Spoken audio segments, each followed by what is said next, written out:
This is a prepared statement. I'm not doing another presentation, so you can all relax. You've heard from us a lot, and I'm so grateful for all the time you've given us over the last few months. So to remind you, I'm Cathy, I'm Vice President of Cornell Tech. And really on behalf of Cornell University, thank you so much for your consideration of our land use application that you will be voting on tonight. It's really hard for me to believe, excuse me, I'm losing my voice, it was exactly 1 year ago today. This is our anniversary, when Mayor Bloomberg announced that Cornell, together with our academic partner, the Technion, was selected to create this transformational university in New York City. Building a campus is truly a unique opportunity, but with that comes a great responsibility to fulfill our mission, but to do it in a way that is positive and beneficial, not just for faculty, staff, and students, but for all community members. We are committed to doing just that, and have spent much of the past year better understanding what is important to Roosevelt Island and how we can be great neighbors. The island is truly a special place, and we will do our part to ensure it remains as such for all residents, for workers, and for visitors. Our conversation with the community began long before ULURP. Yes, there was life before ULURP. We began meeting with Islanders over 18 months ago. Conversations have taken place across Roosevelt Island in meeting rooms like this, in houses of worship, and even in some of your homes. There are some tremendous cooks on Roosevelt Island.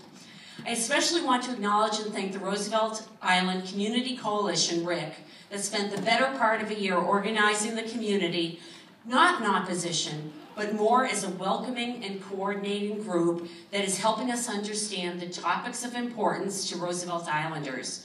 We're so appreciative for their tireless work on behalf of the community. Rick's thoughtful and considerate suggestions on how Cornell can better integrate into the community have provided us with a detailed roadmap towards success. When presented with Rick's recommendations, in a period of less than 3 weeks, we quickly adopted quite a number of them, are working cooperatively with Rick on a number of others, and continue to research some of the more complex requests. The adopted recommendations were circulated prior to tonight's meeting. Tonight I want to repeat our public commitment to RIC members and to the rest of the community. Our conversations will not end tonight or at the end of ULURP, but are going to continue long into the future. As a matter of fact, I believe we have a meeting scheduled for tomorrow to continue this conversation. Also, as Chairman Viest has pointed out on a number of occasions, the Community Board's Roosevelt Island Task Force will be continuing on, and we look forward to being part of those conversations. It's important to keep the mission of this transformational campus in mind. I want to highlight a few of its benefits. The development of a world-class institution that will enhance the visibility of Roosevelt Island and will spur job creation in the tens of thousands. The introduction of a vibrant campus community that will help to support retail opportunities along the Main Street corridor. The creation of thousands of job opportunities, including campus operations, where a goal of 15% of available staff positions will be targeted to those living below the poverty line, and job training will be provided. The creation of 2.5 acres of publicly accessible open space. Innovative tech research that benefits us all. The development of an educational program that will impact thousands of students and teachers, with a special focus on PSIS 217 on Roosevelt Island. The creation of a $150 million investment fund that has already begun that will encourage and spur startup companies in New York City, and the means to diversify New York City's economy by generating the talent in the form of graduate students will not only begin companies, but will support and lead existing industries in New York City. As part of the formal ULURP process, the Community Board Task Force has held a number of public meetings and a public hearing, and the Land Use Committee has also had a public hearing. We greatly appreciate the time and energy of the task force, the full board, and the staff of Community Board 8 have dedicated to this process. We've heard a number of thoughtful questions, comments, and concerns from board members and Roosevelt Islanders. In response, our team has provided over 40 pages of responses. And while we know that there will be many more conversations as we move ahead, I hope you see that we're committed to being open and honest throughout this process.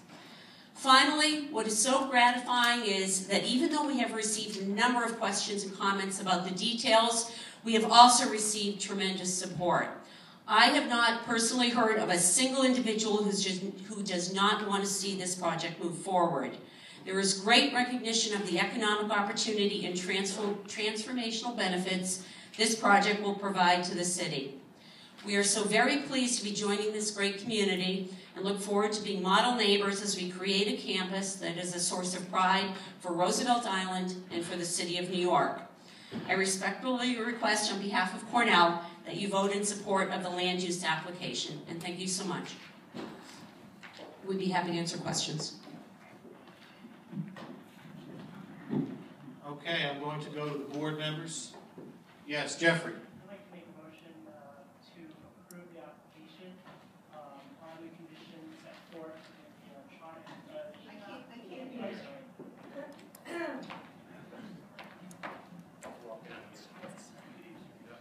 I'd like to make a motion to approve the application on the conditions set forth in the December 17th resolution that was electronically transmitted to the board. I note that the draft resolution that Ellen, myself, David, and Larry had drafted was not included in the packet, but it was transmitted to the board on December 17th, and that's the version that should be adopted as the resolution.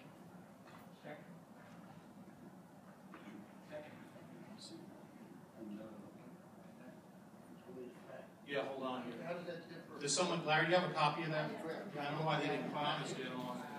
Is it included? Yeah, I know that, but it should have been included. Yeah. You want to briefly? I can speak to it, or if you want to speak to the, go through the essential parts of the, I can talk to it.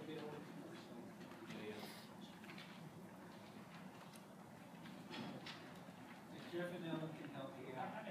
You have it? Yep. Yeah, no, I won't read the whole resolution, but what we did. Much the same. We did make a couple of corrections to the memo, the resolution that's attached to the minutes of the. Use the microphone. Yeah, let's use the microphone. Okay. So we'll start with. Yeah. Yeah. Jeffrey, do you want to summarize? Yeah. You just speak. I'll let you speak. Right. Go ahead. It's in sum and substance as to the most recent draft resolution that is in the minutes, with the exception of a few changes. The first is that in addressing the community concerns as to the parking, we had modified that in phase 1 of the project, 350 spaces be built, and that the project contemplates the full build out of the 500 spaces as originally requested. Let's do this. Let's speak to the results that he has listed, Sure. and then we can go through the exceptions. Let's do that. So the first, so the resolves are. I apologize here. Resolve that the application for the disposition of city property C130078 ppm is approved, subject to the conditions that use of the property be limited to a college or university campus and related technical research, experimenting and testing, and offices for business relating to and are involved in such technical research, experimenting, and testing, with a maximum of 620,000 gross square feet of academic space, 800,000 gross square feet of faculty and or student housing, 25,000 gross square feet of conference facilities, 145,000 gross square feet of hotel, 25,000 gross square feet of campus-related retail, and 500,000 gross square feet of corporate co-location. And development of phase 1 shall include at least 350 off-street parking spaces and no more than approximately 790,000 square feet of building, of which no more than 200,000 square feet shall be of academic space, 300,000 square feet shall be faculty and or student housing, 100,000 square feet shall be of corporate co-location, and approximately 170,000 square feet shall be of executive conference center space, which shall include a hotel for approximately 145,000 square feet. And upon completion of the project, there shall be 500 off-street parking spaces. Second resolution is that be it resolved that the application for a change to the zoning map is approved as modified in conjunction with the resolution on the zoning text amendment, so it does not include property that is outside of Cornell's development site, described as a property bounded by North Loop Road, East Loop Road, proposed by Committee Board 8 to be renamed to East Main Street Community Board 8's resolution on the CMAP change South Loop Road and West Loop Road, as proposed by Community Board to be renamed to West Main Street. Resolved that the application for the zoning text amendment is approved in conjunction with the resolution on the zoning text amendment, subject to the modifications indicated in attachment 1 of this report. And then there is a lengthy resolution. I don't know if you want me to speak to all points, Nick. This is the resolve you're talking about? As to the community wants and needs. Yeah, I'm going to read through these briefly, okay? So these are subject, this is resolved. Resolved that all applications are approved subject to the following additional conditions. And this is that Cornell, to the extent feasible, remove all demolition waste by means other than truck, reducing the amount of construction trips by at least 55%, and utilize alternate methods such as barging and on-site concrete production. That use of trucks traversing Main Street, the Helix and Bridge be permitted only from the hours of 9 a.m. to 5 p.m., Monday through Friday, and advance notice of the schedule be provided.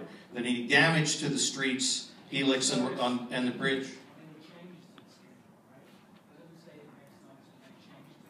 Yeah, provide advance notice of any changes to the construction schedule, correct.